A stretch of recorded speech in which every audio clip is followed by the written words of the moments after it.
स्वामी म्हणतात, बाळा, आज मला तुझ्याशी थोडं बोलायचं आहे. थोडा वेळ थांबशील माझ्यासाठी? तू खूप धावतोस रे तुझ्या सुखाच्या आणि पैशाच्या मागे.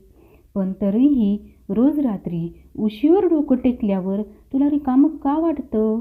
मला माहीत आहे. तू कोणाला सांगत नाहीस. तुला वाटतं तू एकटा आहेस.